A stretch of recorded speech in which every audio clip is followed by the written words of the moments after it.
I believe environmentalists have missed the mark. They have missed the enemy that was right in front of their faces. And they have used demagogy to fight a straw man, namely global warming, in order to justify the maximum state intervention and attract a host of politically biased and highly ideological short-term supporters.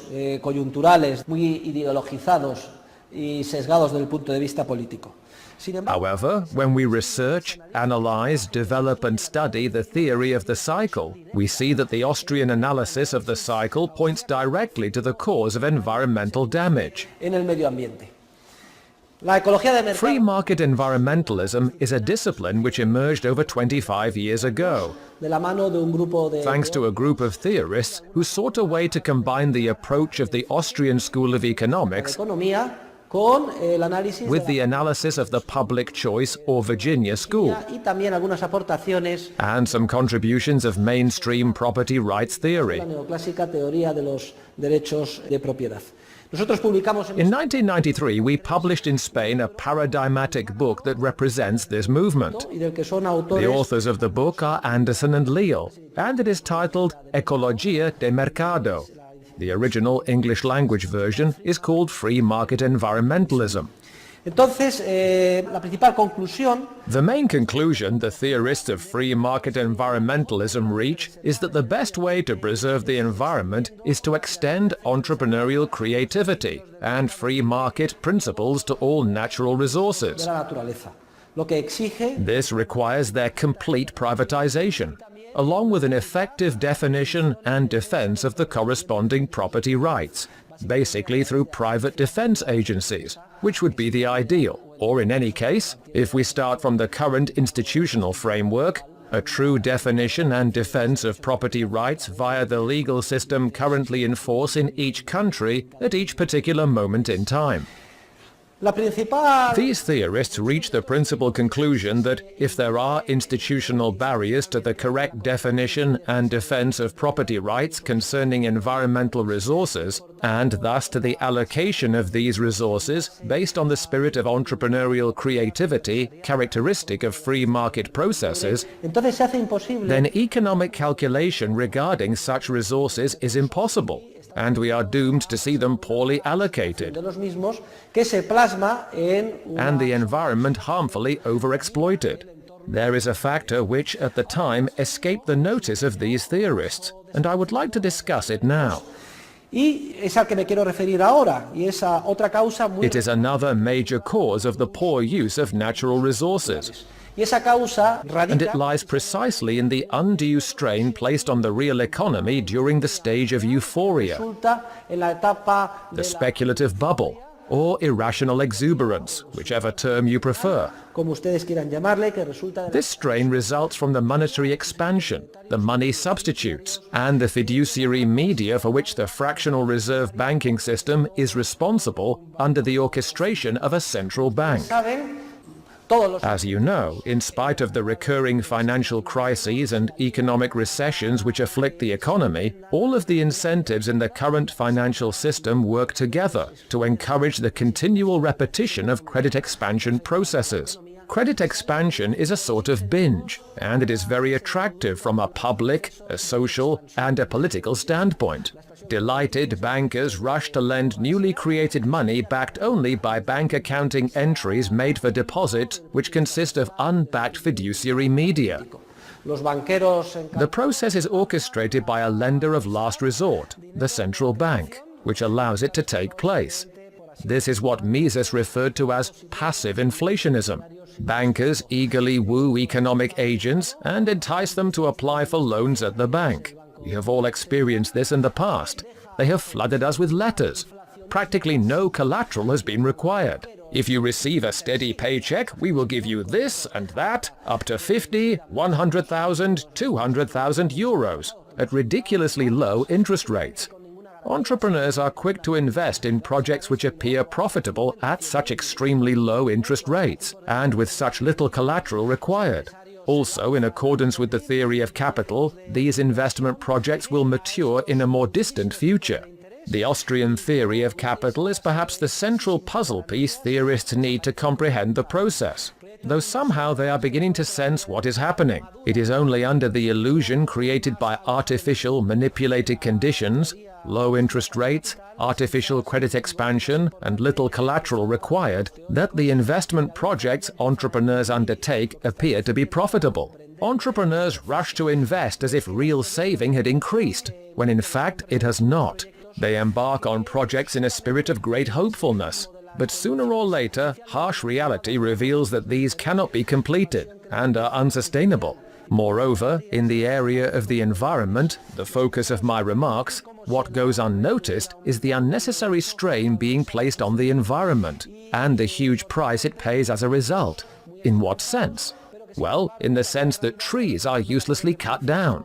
The atmosphere is polluted more than it would have been had the economy not been subjected to such stress. Rivers are contaminated. Mountains are excavated. Cement is manufactured unnecessarily when mountains are excavated to build quarries, etc. And minerals, gas, oil, are extracted at a rate they would not have been under normal circumstances, outside a phase of artificial credit expansion.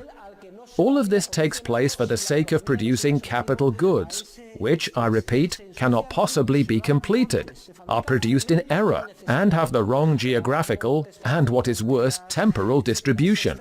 That is, these capital goods materialize in places they should not be and at times that are unsuitable. It makes no difference whether we are talking about the Keough Towers, the 4 towers built on the Real Madrid's old training grounds, the Empire State Building, or the pyramids of Egypt.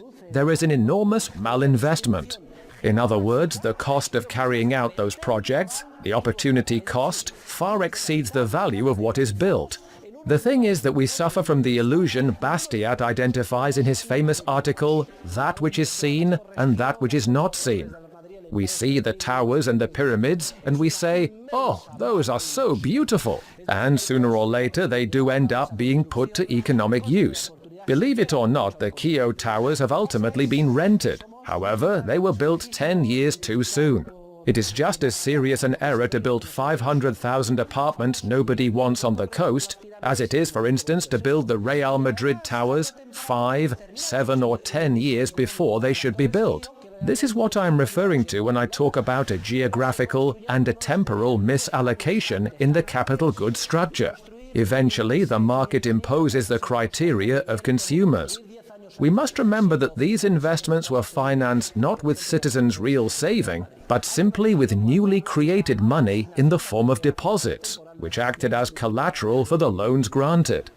To give you an idea, and speaking in aggregate and relatively rough terms, for a very long period of time, the investment rate grew at an annual rate of around 10%, while the savings rate was around 0%, and was even negative in the United States during many periods. How can the investment rate possibly increase at a rate of 10% in the absence of any increase in saving? The answer is that investments are being financed with newly created credit expansion, and deposits, mere accounting entries, are acting as the collateral. Thus, there is very clear and obvious intertemporal discoordination in the behavior of economic agents. Entrepreneurs are full of optimism and are investing at a rapid pace, while the rest of the citizens do not wish to increase their saving to make those new investment projects sustainable and to permit their completion. Instead, they wish to go on consuming at the same rate as before. Sooner or later, that maladjustment or intertemporal discoordination is uncovered by the market. That marvelous process which we all take part in, and which, as we know, is very efficient in dynamic terms. Dynamically efficient, but not in static or Paretian terms. We are already familiar with the specific processes by which the market detects that intertemporal discoordination. They are the 6 successive processes we studied in Chapter 5 of my book, Money, Bank Credit, and Economic Cycles, and we will not go into them now. The important point is that the leading role in that analysis is played by capital theory, which most of my colleagues lack, and as a result, most analyses, even those we have seen to be on the right track otherwise, contain significant gaps. When the market detects that many of the loans have materialized in erroneous investment projects, then it becomes clear that the value of the loans is a fraction of what was thought. In short, the market reveals that banks' assets are worth much less than was assumed, and because banks' liabilities remain the same, and basically are in the form of deposits the banks created during the credit expansion process, as soon as the market detects these errors, a financial crisis immediately hits. The market discovers that the vast majority of banks are insolvent. In other words, they are unable to fulfill their payment obligations. As the theory of the cycle explains, the initial symptom of the problem is a financial crisis. The financial crisis is more or less dealt with. We have already seen this happen. Immediately afterward, we must face the harsh reality of getting down to work at the microeconomic company level to try to salvage what we can and restructure, reallocating productive factors on a massive scale from unviable lines of production, where they do not belong, and have been taken in error, to other viable lines of production. And that is precisely the economic recession which we are now experiencing. The result of it all is that we have become poorer. Another result is that we have unnecessarily damaged the environment, because we have extracted a large quantity of resources to produce things which are not desired and are not needed, and are going to end up either rusting, being misused, or being put to a second-best use. If we had known beforehand that these projects were not profitable, we would not have devoted so many resources to them. Ultimately, in net terms, there is no doubt that serious harm has been done to the environment, and this would not have occurred had the process of economic development rested on genuine saving and been driven by entrepreneurship in an institutional design framework of a financial system based on general legal principles, a system that is therefore sustainable. What does this brief analysis lead us to conclude? Well, there are two conclusions. First, during the bubble stage, we are all happy, and no one is able to diagnose the damage being done to the economy, to the allocation of resources, and to the environment. Also, the economic theory predominant up to now belongs to the set of allied interests that encourage the binge. Think, for instance, of the harm caused by the entire neoclassical theory of finance. The second conclusion is obvious. Nature lovers should defend a free monetary system. A monetary system without a central bank. That is, without the financial central planning agency that is the central bank. In such a financial system, all economic agents, including private bankers, would comply with the law, and if they did not, they would have to go to jail, by way of either the state system or the constellation of private agencies in the ideal anarcho-capitalist model, as Rothbard rightly states. For general legal principles indicate that anyone who counterfeits paper currency in the form of deposit certificates for amounts exceeding the money actually deposited, or who creates from nothing a demand deposit in the absence of any actual deposit, is a criminal. He or she is a criminal who violates the principles essential to peaceful and harmonious social cooperation between human beings. Furthermore, this criminal participates in a systemic process of misallocation of resources, which distorts the fundamental signals that guide human beings in their voluntary cooperation with others. This process gives rise to economic cycles. Dear students, we must repeat this again and again insistently. Moreover, in this area, a direct and very clear connection exists between economic science, ethics, law, and history, all of which point in the same direction and toward the same conclusion. That is, there is a connection between the legal and ethical analyses, bearing in mind the possible differences between them, and, if you prefer, considering them together, within my theory of the three-tiered approach, the historical evolutionary analysis and the scientific analysis.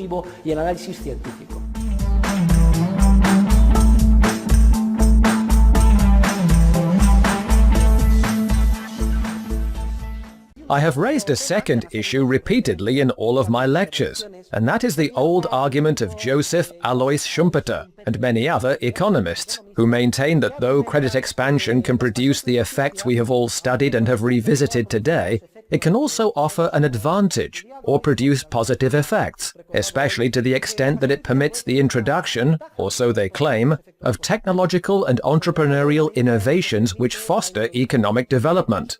Well, as I state in the paper, this is a contemptible argument. It is the same argument employed by someone who says, "Listen, there is a great advantage to wars." What is it? Well, wars enhance human ingenuity, and just think what we have gained from wars. We have introduced radar, for instance, and other innovations. And in building atomic bombs to destroy each other, we have made these technological innovations which have later been harnessed by entrepreneurs and have exerted many positive effects on the economy, and so on. In a market economy, when entrepreneurs have viable, sustainable projects which consumers are going to somehow back or support, it is important that these entrepreneurs receive financing for their projects via healthy processes of financial intermediation, in an environment of liberty, based on legal principles. However, it is equally, if not more important, that entrepreneurs not receive financing for harebrained projects, those that they are going to be unable to culminate, or that lack the support of enough consumers to be maintained. And this is true both intratemporally and intertemporally, between the present and the more or less distant future. It is a general economic principle. The only thing we must be clear about is that we are not capable of distinguishing from the outside, from above, through a planning agency or on our own, which projects are sustainable and should be financed and which are unsustainable. Only a market process backed by entrepreneurs in a context of liberty can distinguish between these two types of projects. However, for this to occur, the essential signals of the process, particularly the social rate of time preference, which is reflected in the interest rate, must not be manipulated or covered up. Also, the process of financial intermediation, a vital characteristic of the market, must not be confused with the radically different process of money and liquidity creation. Currently, and tragically, for the reasons we have discussed, these two institutions, money creation and financial intermediation, have been combined. As a result, under the current circumstances, a process of credit expansion takes place and leads to investment errors on a massive scale. To the extent that real factors of production are materialized in capital goods produced in error, society becomes poorer. This is exactly the opposite of what Schumpeter and his acolytes assert. Far from fostering long-term economic development by permitting the introduction of new technologies which would otherwise not be introduced, credit expansion is extremely harmful because it leads to investment projects that are not profitable and hence misuse society's scarce real resources. And ultimately, in the long run, we are poorer in a process of credit expansion, despite appearances and despite the fact that the Spanish economy appeared to grow by 3, 4, or 5% year after year for 10 years. And in the end, what do we have? Some Egyptian pyramids or a magnificent high-speed train, which may give us plenty of satisfaction when we ride it, but which incurs such huge losses that in terms of economic rationality, we will never be able to recover what such a monumental entrepreneurial error has cost us. Furthermore, there are many indications that this process encourages capital consumption in addition to malinvestment. To some extent, during the bubble stage, everyone is fooled by a sort of money or wealth illusion. If my neighbor sells his apartment for €1,000,000 when I bought mine for 300,000, I immediately put myself in his place and consider myself a millionaire, since my apartment must also be worth €1,000,000. And even if there is no change in the future flow of returns on the apartment, since I need to live in it, I still say, "Hey, I have €1,000,000 I did not know I had. Make reservations for a Caribbean cruise. We are going on vacation, and we will pay for it in installments or with the credit card." Or I say, "Let's buy a new car." This is very human. I am not criticizing it. It is very human for us to all want to move up. But this illusion is accompanied by capital consumption, which also impoverishes society. So, as you can see, the malinvestment of resources means capital consumption. And what about the introduction of technologies that might not have been introduced based on genuine saving? Well, that may or may not be the case, but certainly in a free entrepreneurial process driven by entrepreneurship and without intervention within a legal banking framework which prevents fractional reserves, if a technology is not introduced now but is introduced in 2 years, then it should be introduced in 2 years rather than now. It would have been preferable to not have had the world wars and genocides, even if that had meant waiting 5, 10 or 15 more years for the use of radar and the GPS to become widespread. In any case, in the long run, the eventual conditions in an economic system with sustainable investment and without artificial credit expansion are much more prosperous from the standpoint of economic development than our current conditions. The schizophrenic or manic-depressive process of speculative bubbles, great exuberance, the supposed introduction of technologies that otherwise would not have been introduced, and then financial crisis and economic recession. And let it not be said that fiduciary inflation serves at least to employ idle resources, because that is the other contemptible Keynesian argument.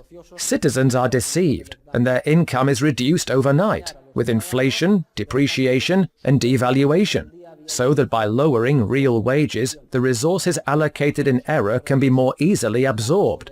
That is a desire to go on partying, to go on taking the drug, to go on creating the illusion, and to go on treating citizens like small, irresponsible children who cannot be told the truth. Ladies and gentlemen, transparency is essential, as is a rigid monetary system that clearly exposes what is happening.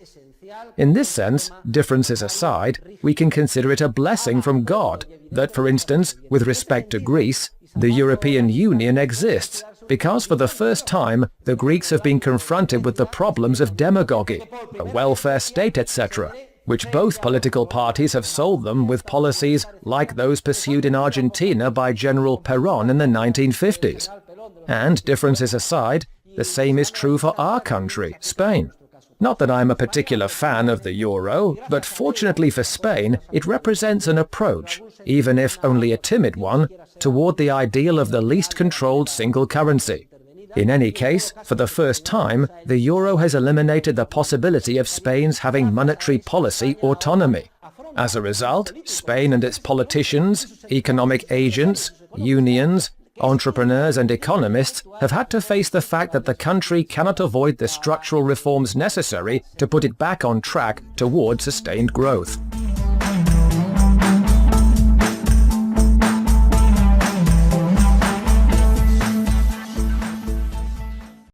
Another matter has come up several times in my lectures, and that is the old refrain that we have arrived at the current crisis because banks incurred risks disproportionate to their capital.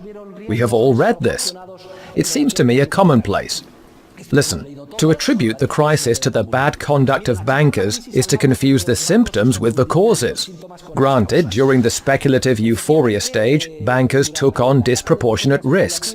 But ultimately they were simply adapting their behavior to the incentives which had been established in the system. In other words, if both the Central Bank of the United States, the Federal Reserve, and the European Central Bank disregard a process of passive inflationism or credit expansion, if they fail to raise interest rates when they should raise them, and if they aim for a target of 4.5% growth in the money supply, and yet impassively maintain 7% growth year after year, as occurred in Europe, or 10 or 12% growth, as occurred in the dollar area, then we cannot be surprised that, with interest rates close to zero, or even negative rates in real terms, many of the investments banks have made at the margin have been reckless or senseless.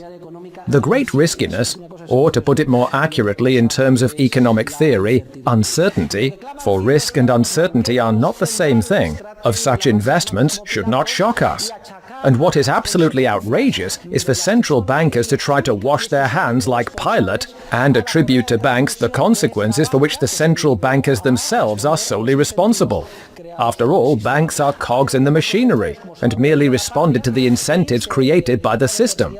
Central bankers present themselves as saviors, and they hound private bankers for being greedy, for being careless, for being bad professionals who lend to people they should not have lent to, for being unscrupulous individuals who pay themselves enormous salaries, including disproportionate stock options, and so on. It is true that during the bubble or euphoria stage, and particularly following the introduction of the new international accounting standards, which I critically analyze in extenso in the preface to the second English edition of my book Money, Bank Credit and Economic Cycles, the market prices of capital goods and of the securities that represent them in the stock market increased dramatically. And as a result, the balance sheets of private bankers reflect a huge amount of equity capital. Within the rules of Basel I, II, III, or whatever is in force in the future, this appearance of equity capital seems to enable bankers to use greater leverage, and everyone is delighted because everything holds up on paper. And if the capital asset pricing model indicates that what is being done is correct, then people are satisfied. But in the end, let us admit that bankers are just cogs in the machinery, who respond to incentives orchestrated by those truly responsible. Central bankers, who now throw up their hands in horror, try to look like the saviors of humanity, and condemn economic agents for merely responding to the incentives central bankers themselves created. Ultimately, the error of institutional design lies entirely in the continued existence of fractional reserve banking. In fractional reserve banking, and even in fractional reserve-free banking, individual bankers do not have a full awareness or knowledge of the scope of the process they are taking part in. Many are incapable of determining the extent to which they are creating deposits or receiving them from the competition. What portion has been saved? What portion has not been saved, and so on. They have a very incomplete microeconomic view of the perverse effects which economic theorists know the system causes on an aggregate level. In the beginning, bankers were aware of their bad conduct, and in the early days of traditional banking, they always acted in secret to avoid losing trust, especially before central banks were established. My book looks at banking in ancient Greece, in the Egypt of the Ptolemies, in ancient Rome, in both the early and the late Middle Ages, and in Seville. And from then, until the creation of central banks began at the end of the 17th century and the beginning of the 18th, bankers had to keep their activity secret, because a loss of trust meant immediate bankruptcy.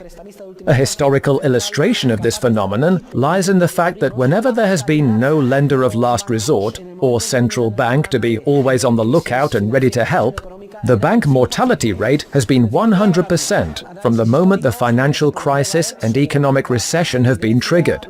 In other words, no bank has survived.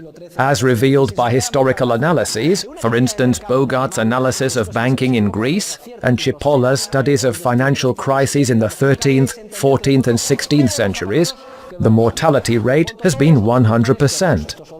However, in a normal market economy, some entrepreneurs make mistakes, while others make good decisions and prosper. Some make profits, and others incur losses. But it is inconceivable for all shoemakers or all builders to suddenly go bankrupt. That happens to bankers only as a result of an expansion process, in which they create money and grant loans, and resources are misallocated. It is conceivable only in a fractional reserve system that violates general legal principles. However, in the current process, to accuse bankers of bringing about the present situation is simply to look for a scapegoat, a straw man to be the target of citizens' anger.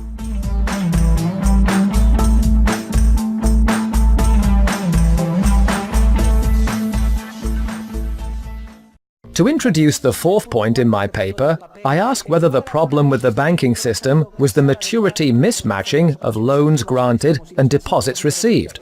A great deal of contention has arisen in this area. There has been constant debate. Scientific articles have been published, and a few of my disciples have joined the fray. Listen, the problem does not involve maturity mismatching. Let us be clear. That is to confuse two different levels. I repeat, the problem is that the banking system operates with a fractional reserve.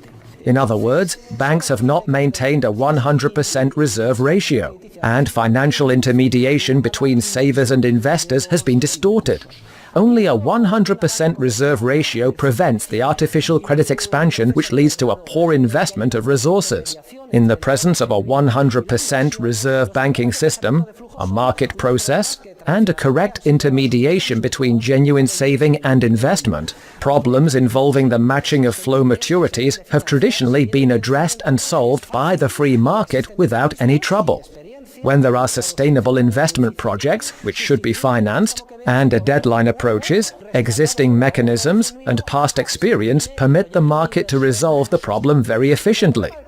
Until the culmination of the sustainable investment project, the loan that is maturing is replaced with a new loan backed by genuine saving. Therefore, the problem posed by the matching of the different flow maturities should not concern us. In a free market economy, it can be solved through numerous institutions without much trouble.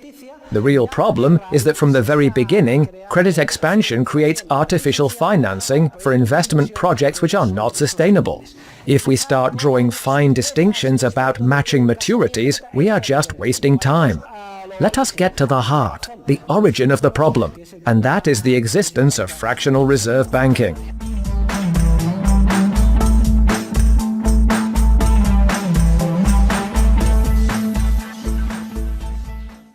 Another question that has come up several times in meetings is the extent to which a private bank can escape unscathed when there is a process of widespread credit expansion.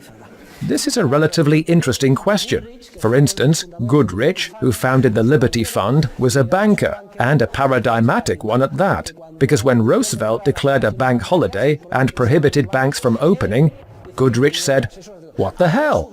He opened his bank precisely to return deposits to everyone who went to withdraw them. Goodrich believed that he would be a criminal if he failed to act in this way, and that he could not leave people high and dry in a bank freeze imposed by Roosevelt. The famous Argentine Corralito, with all of the accompanying protests, social unrest and so on, was not an Argentine original. A similar measure had been taken by none other than an American president, with his so-called bank holiday. Well, those in charge of a sole bank may have the illusion that it will emerge unharmed from a process of credit expansion if two circumstances are present. First, if they believe they will be able to lend money at the margin for only the most profitable and secure projects, those which, when the crisis hits, will be least affected, or will not be affected at all, by the economic recession. And second, if they believe that once they begin their credit expansion on these investment projects, all other banks will simultaneously follow the same expansionary policy at a similar pace, and thus the bank will not lose reserves. That is why it is so important to bankers, and they all have the intuition, ask them and they will tell you, that it is important for credit expansion to be orchestrated, so that banks all act more or less in unison. If a certain bank expands credit faster than the others, it immediately loses reserves and becomes relatively less solvent. That is what happened to Banesto during the time of Mario Conde, and to the Romasa banks, etc.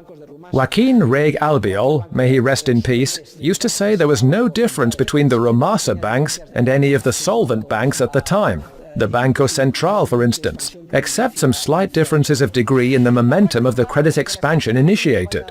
In practice, when banks expand credit more or less in unison, it is usually due to the orchestration of central banks. Furthermore, it becomes clear right away when a bank is straying and losing reserves. In any case, what is very unusual is the first circumstance. That is, for a bank to be able to lend at the margin for only sustainable investment projects. This is mainly because bankers lack the necessary knowledge. They are unable to professionally distinguish between a project that will be sustainable in the long term, throughout the cycle, and a project that will not be. This is especially true in an environment in which interest rates are artificially low. Less collateral is required, and it is impossible to avoid joining in the credit expansion without immediately becoming irrelevant and losing market share. Longfield developed this fundamental argument in the 1840s. Even if, during the bubble stage, bankers are aware that they are beginning to lend money for marginally more risky projects, and that they may very possibly run into trouble in the medium and long term, banks cannot refrain from taking part in the process. I cannot tell you his name, but not long ago, the president of a large Spanish bank made the following comment to me. He told me that bankers knew how crazy many of the loans they were granting were, especially in the real estate sector in Spain. But banks were forced, so to speak, to participate in those syndicated loans because otherwise financial analysts, economic agents and brokers would have run them out of business. They would have lost their market share and become irrelevant within a few years. Bankers were compelled to participate in the madness. In Chapter 8 of my book, Money, Bank Credit and Economic Cycles, I illustrate this with a small table, taken, though in inverted form, from The Prisoner's Dilemma. It shows how we are forced to take measures, make decisions and act in the wrong direction, even when we have serious doubts about the correctness of our choices. We would rather be wrong altogether than right on our own and ostracized. In fact, history appears to confirm this. There is the famous example of the investment fund manager who knew what was going to happen, so he sold the entire fund, even though the expansion continued for a few months afterward. And what was the response? Well, as my grandfather used to say, people want to be deceived. The fund holders rejected this manager who was right, and they fired him because he was unable to take advantage of the marginal increases in the months which remained. However, he was right, and he is probably still laughing, because later, when everything collapsed, people lost their shirts. Notice how a poorly designed framework encourages us all to blithely march right off a cliff. Therefore, I am very skeptical about a bank's capacity to escape unscathed, even when bankers make every professional effort to achieve it. Granted, there can be differences of degree. A more geographically diversified bank may be able to refrain from participating if the malinvestment is concentrated in a certain area. It is also conceivable for a bank to involve itself to a lesser degree, to invest less in mortgages or the real estate sector, though it sacrifices growth and market share for the sake of solvency, and so on. In any case, it is practically impossible for a bank to keep from getting burned in this bonfire of the vanities.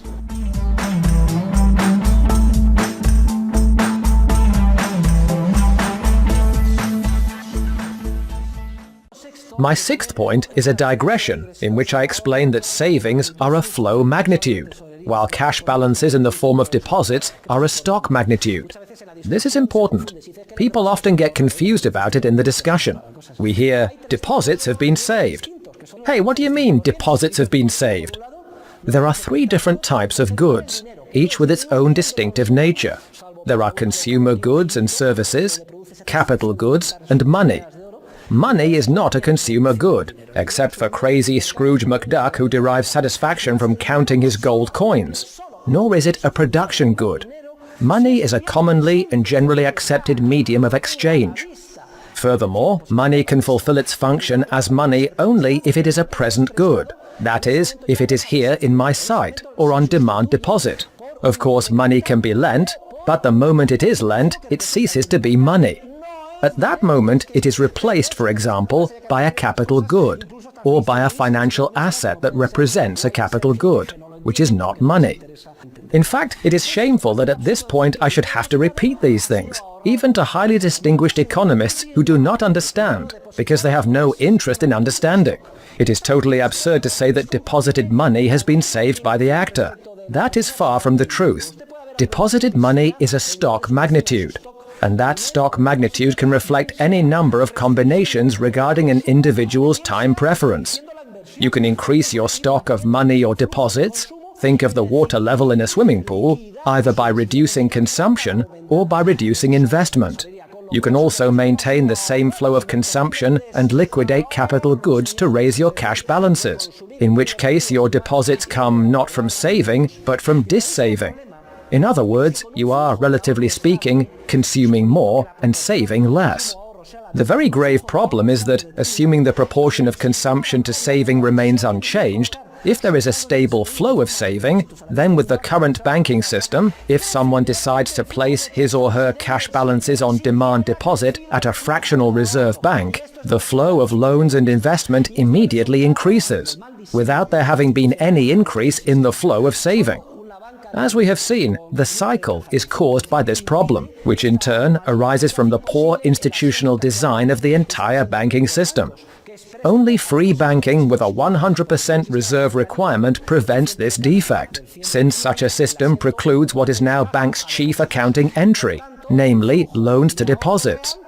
This entry becomes impossible, because with a free banking system and a 100% reserve ratio, the only entry bankers can make is cash to deposits.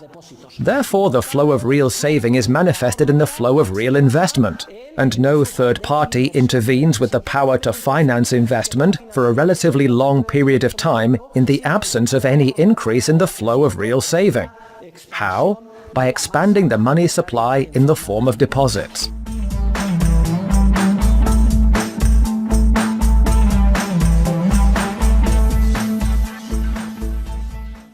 Does my good friend, the late Leland Yeager, offer a sound argument when he asserts that it is impossible to distinguish between demand deposits and very short loans? Yeager puts forward this argument in desperation. You see, in practice, very short-term loans are indistinguishable from demand deposits. Listen, the market is a highly effective entrepreneurial process which finds practical solutions for the widest possible range of circumstances. In an ideal banking system with a 100% reserve ratio, there certainly would be short-term loans. A short-term loan market already exists, and I have considerable past experience with its functioning. Traditionally, short-term loans have been for between 1 and 3 months, and they are very easily distinguishable from demand deposits. There are agents involved in this type of operation, and in a free market process there is proper matching for short, medium and long terms, etc. The problem arises with false loans that somehow conceal demand deposits, though the market also clearly identifies those. If we wanted to counter Leland Yeager's argument, we would ask, and what about loans with terms of less than 1 month? And what if the term is 3 weeks, or 2 weeks, or 1 week, or 4 days, or 3 days, or 2 days, or 1 day, or 6 hours, or 1 minute? Come now, let us be practical. In a market economy which operates based on general legal principles, the market for loans with such ridiculously short terms is almost non-existent, because when flows are properly matched due to a normal market process, there is no demand for 1-minute loans. There is no demand for true 1-day loans.